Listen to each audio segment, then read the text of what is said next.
오늘 하나님 말씀은 고린도전서 15장 10절 말씀 제가 봉독해 올리겠습니다.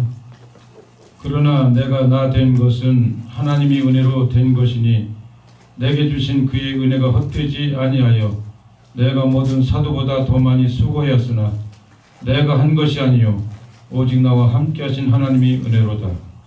사람이 산다는 거 참 아무것도 아닌데 그저께는 어떤 목사님이 천국 가셨고 어떤 권사님이 천국 가셨는데 과연 나는 순서가 언제인가를 생각하지 않을 수가 없어요. 정말 하루하루 먹고 사는 일에 연연해 산다면 우리가 영혼이 얼마나 불쌍하겠어요. 그래서 오늘 우리 사도 바울 선생님께서 고린도 교회에게 하신 말씀을 다시 한번 되새기면서 한번 같이 은혜를 받고자 원합니다. 자, 사도 바울 하면 어떤 사람입니까? 기독교 역사상 아마 최고의 위대한 인물이 누구라고 생각하세요? 예수님 빼놓고 저는 복음 전도자는 사도 바울이라고 생각합니다. 이분은 그리스 문화에 영향력을 받은 자로서 문화, 교양, 지식으로서 아주 탁월한 분이에요. 이분은 가말리엘 문화상으로서 완전한 율법자요, 정통적인 유대인이요, 학식이 너무 뛰어나가지고 이분은 굉장히 뛰어난 사람이에요. 히브리어 잘하죠, 헬라어 잘하죠, 모든 것이 못하는 게 없어요. 이런 사람인데 이렇게 세상적으로 볼 때는 굉장히 학식이 뛰어난 사람인데 하나님 쪽에서 보면 정말 악한 자예요. 하나님을 대적했던 자예요. 사탄의 앞잡이였었단 말이야. 어떤 사람이냐면 예수님을 믿고 따르는 자들을 잡는 일에 최선을 다하는 사람, 1등이야 1등. 얼마나 열심인지. 예수 믿는 사람이 불교 믿든 석가모니 믿든 마호메트 믿든 이런 사람들이 개종하면 예수를 잘 믿는 것 같이 이 사람도 그래서 하나님이 쓰신 것 같아요. 저 사도행전 8장 3절에 보니까 사울이 교회를 잔멸할 때 각 집에 들어가 남녀를 끌어다가 옥에 넘기니라. 이분이 하신 일이 이거야 그때. 그러니까 예루살렘이 하나님 믿는 사람들이 많았는데 이제 사내들인 공회당에서 이제 허가를 받아가지고 이런 사울 같은 사람이 막 잡으러 다니는 거예요. 그러니까 진정한 예수 믿는 그리스도인들이 어디로 피난가? 막 이렇게 가는 거예요. 그때 이제 다메섹으로 예루살렘에서 다메섹까지는 약 240km 정도 떨어져 있어요. 지도상으로 말씀이 보니까 그쪽으로 많이 갔는데 그때도 변함없이 사도 바울은 그냥 예수 믿는 자들을 잡으러 들어가려고 다메섹 도상에 가는 거예요. 가는 중에 거기서 예수를 만난 거 아닙니까? 사울아 사울아 네가 왜 나를 핍박하느냐. 그래서 거기서 하나님 만나는 사건이 벌어져요. 근데 사도행전 8장 3절에 보면 사울이 교회를 잔멸할 때인데 잔멸이라는 말을 내가 좀 찾아봤어요. 진멸도 아니고 잔멸이 뭐냐. 잔멸은 진짜 짐승을 찢어서 죽이듯이 그런 참혹하게 사람을 다스렸다는 거예요. 그리고 남녀를 끌고 나오는 거예요. 집이 일일이 가고 방문해가지고 너 예수 믿는 사람이야? 그 예수 믿는 사람 증거가 있으면 다 끌어다가 그냥 감옥에다 넣고 그런 정도로 참혹한 일을 했던 사람이 사도 바울이에요. 그런데 그 사람이 언제를 만났어요? 다메섹 도상에서 하나님을 만났어요. 사울아 사울아 내가 나를 왜 핍박하냐. 주여 누구시나이까. 나는 네가 나를 핍박하는 예수다. 이런 말씀하지 않습니까? 그런데 사울이 제일 먼저 보였어요. 주님을 만나면 비로소 자신이 모든 것을 발견하게 돼요. 그러면 내가 모든 추구했던 것들이 다 쓰레기같이 배설물로 여기는 그런 삶으로 바꿔지는 줄로 믿습니다. 저는 사도 바울이 위대한 것 중에서 정말 불변하지 않고 예수 만난 이후부터 언제 굴곡이 없이 예수님을 복음을 증거하는 일에 매진할 수 있다는 거. 이분을 성경만 보면 감동되지 않습니까? 신약전서 반 이상을 이분이 쓰셨는데 정말 그 중에 로마서 제일 좋아하는 건 저 갈라디아서입니다. 로마서 갈라디아서를 굉장히 좋아하는데 이분이 말씀을 보면 정말 핵심이 어떻게 이렇게 충만할까. 항상 지들은 고저가 있지 않습니까? 믿음이 충만할 땐 이 사람을 움직일 수 있는 힘도 생기는데 또 언제 보면 쫄아가지고 아버지요 저 좀 데려가 주시옵소서. 저는 아무것도 할 수 없습니다. 이런 때도 있지 않습니까? 근데 사도 바울은 언제나 그 마술 가운데서 흔들리지 않고 오직 내가 추구하는 옛날 모든 것들을 배설물로 여기는 것 같은 그런 신앙을 볼 수가 있습니다.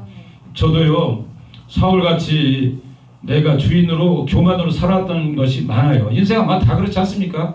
진정 예수님 만나기 전에는 누구 때문에 살아요? 나 때문에 사는 거예요. 내가 제일주의로 가야 되고, 내가 높아져야 되고, 내가 인정받아야 되고, 내가 어디 가서 알아줘야 되고, 서열 의자 앉아도 내가 앞에 앉아야 되고, 다 이런 것이 사람이 인지상정이에요. 이게 사회적인 사람이에요. 그러니까 하나님을 만나면 누구예요? 나는 제일 낮은 사람이에요. 나는 겸손한 사람입니다. 하나님 저를 구원해 주신 그 은혜에 감격하는 거예요. 예수님이 누구신데, 좀 더 아까 목사님 말씀드렸듯이 만물을 우주를 창조하시고 그분 가운데 우리 죄인 가운데 우리 구원하신 분이 그 예수님 아니십니까?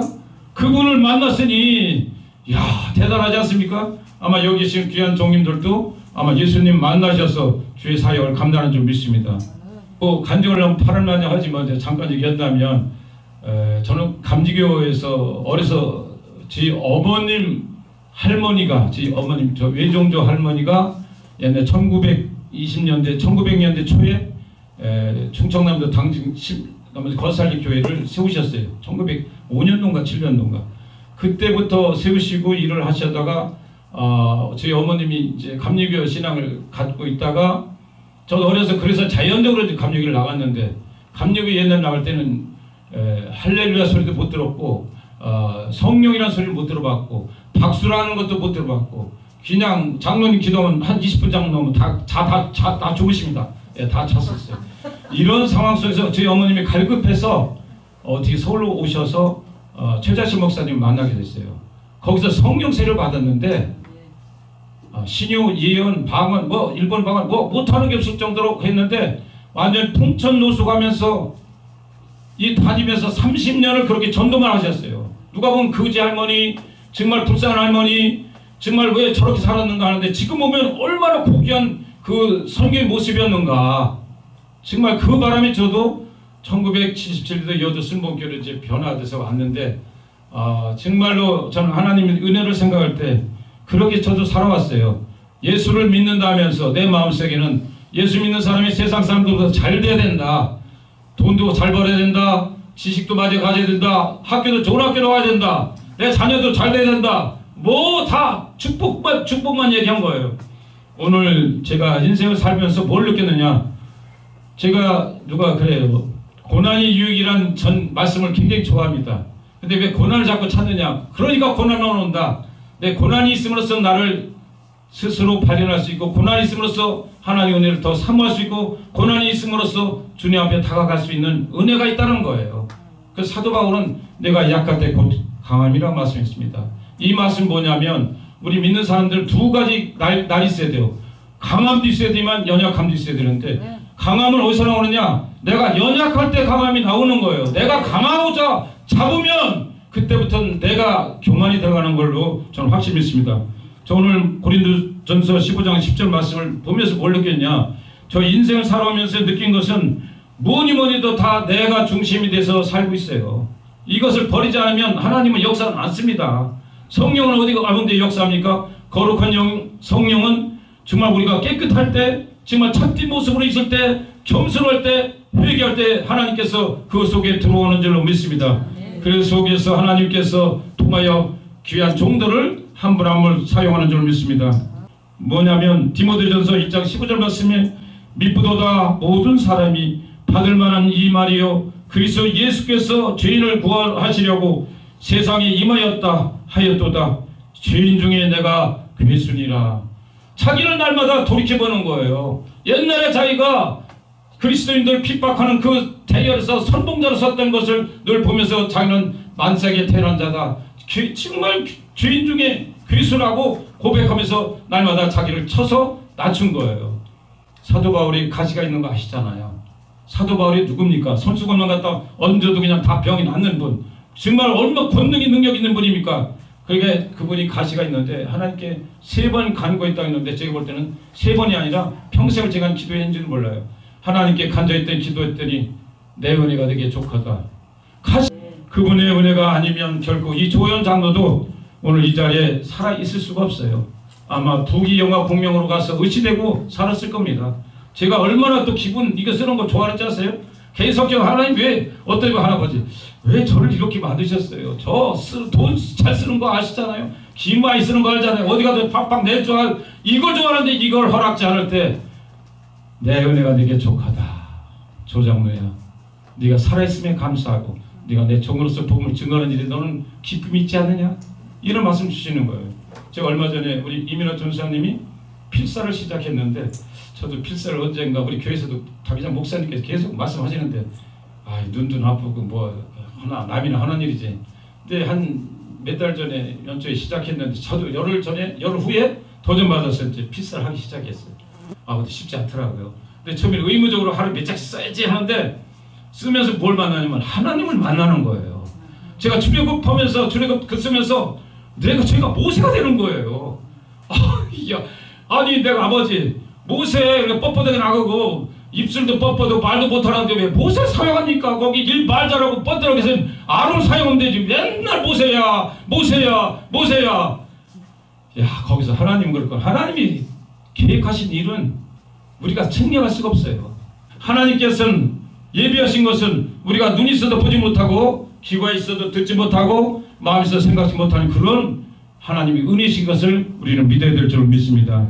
오늘 사도 바울 선생께서 말씀했던 것 같이 앞으로 우리가 살아가는 동안에 앞으로나 전에도 계셨고 지금도 계셨고 앞으로도 그 계실 하나님은 실현치 않으시고 우리를 실망시키지 않으시는 분인 것을 확실히 믿기를 바랍니다. 그래서 우리 남은 생에 더욱더 믿음을 굳게 갖고 성령 의지해서 승리하는 저와 여러분 되기를 예수 이름으로 축복합니다. 감사합니다. 할렐루야.